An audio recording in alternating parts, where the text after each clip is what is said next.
So you got a property under contract. You did all of the underwriting. You did 70% of ARV minus repairs, minus your wholesale fee, equals your maximum allowable offer. And then you go to dispo it, and no one's interested. The deal's not moving. Today's video is going to talk about why your deal isn't a deal.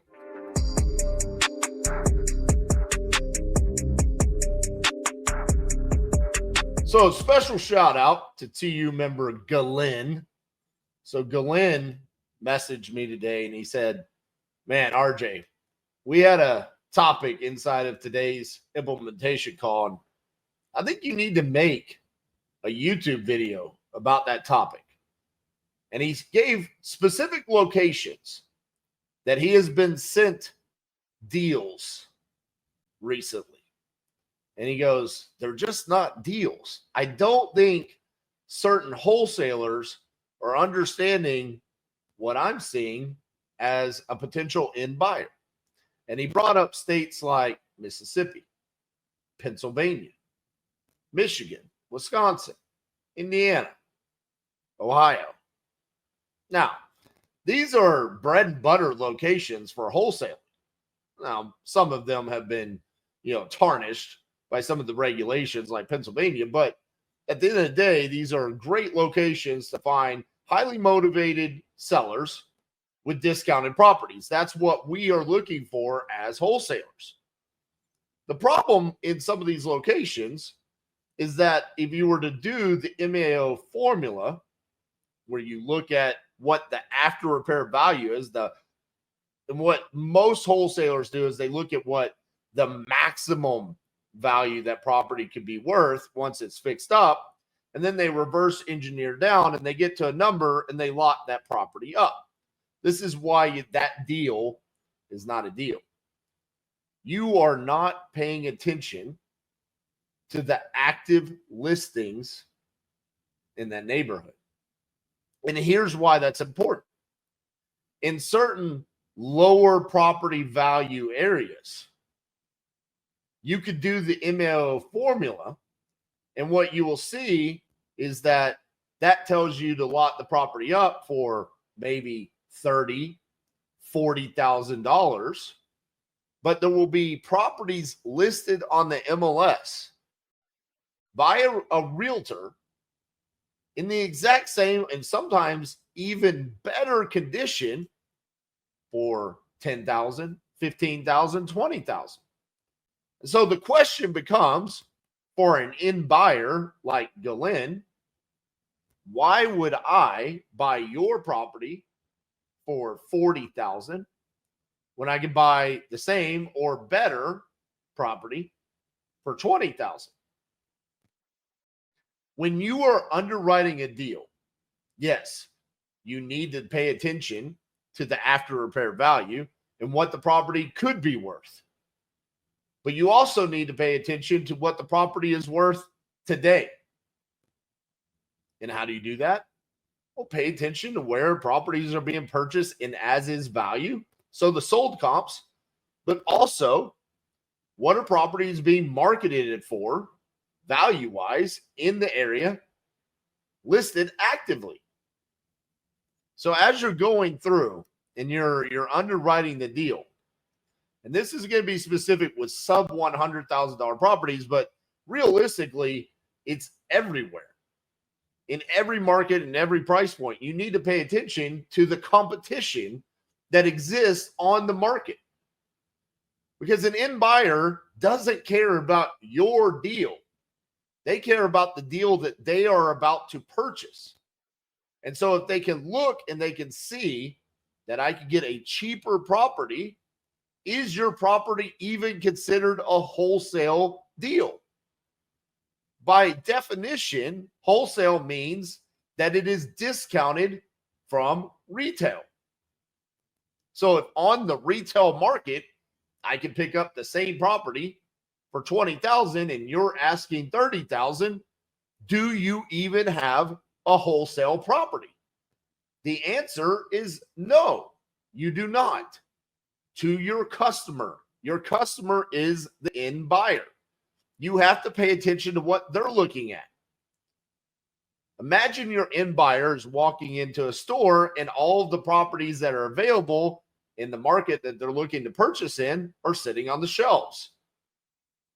Your wholesale property is sitting on the shelf at a higher price than the retail product, the retail house sitting on the exact same shelf. This is why it's important. And wholesalers, for the most part, are really struggling with this because they're not taking the time to really understand how to underwrite a deal where the end buyer buys. This is why we talk about comping and underwriting until we're blue in the face, because we don't want your deal to end up in a termination. We don't want you to have to renegotiate the contract price with the seller because you didn't know what you were doing when you were underwriting the deal. Yes, it is important for you to understand after repair value, the amount of repairs needed, and making sure that there is enough profit there for your end buyer.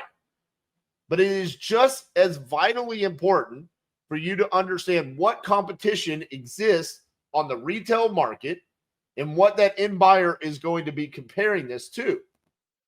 On the flip side, there are a significant amount of end buyers that will also look to purchase a wholesale property, a property that is discounted from retail value, and do little to no work whatsoever, and then want to sell that property for retail value. We have many of those inside of Titanium University. The reason why they're not buying some wholesalers' deals is because that asking price from the wholesaler is too close to what they're considering retail value in as-is condition. And because of this, the deal doesn't get purchased by that end buyer. What does this do to your team and your wholesale organization? Dispositions takes even longer. You have to find even more buyers, maybe an ignorant buyer who doesn't know any better, and maybe they're going off of just the MAO formula and not paying attention to what the true value of the property is today in as-is condition. So to recap, when you are underwriting any deal, start with the after repair value and reverse engineer that to where you believe it needs to be. But also pay attention to where the end buyers are currently purchasing property. What price are they purchasing it at? And then last, pay attention to where the retail market is setting property values in similar condition, obviously size, year built, all of that is vitally important. But you need to look at those active listings. That is your immediate and the lowest hanging fruit competition that you have for selling your wholesale deal. So if you have a property, the seller's asking $30,000, and you see that there are multiple properties listed on the MLS for $20,000, similar condition, then you know you have to get it below $20,000, or you are going to significantly struggle with dispositions. Now, is this 100% true on every single deal? No. I'm sure there's plenty of people out there that are dispo powerhouses that will say, I can move a deal for higher than what's listed on the MLS. And I'm sure you can. And maybe there'll be even some of you that drop a comment about being able to do that. That's okay. This is for the vast majority of the wholesalers that do not have that skill set and ability yet when it comes to dispositions. What enables you to build up that skill set is immediate results in understanding how to underwrite deals as best as you possibly can. So if you use the tips that I've given you in today's video, I can promise you, you will see an increase in your contract to close ratio and more money in your bank account. And that's the end goal. We're here to create our own reality, And we do that by wholesaling as many properties as possible. So pay attention to those active listings and make sure that you're truly getting a property at a wholesale discounted price. Let me know what you guys think in the comments. Make sure you give me some love, like today's video. We'll see you guys tomorrow.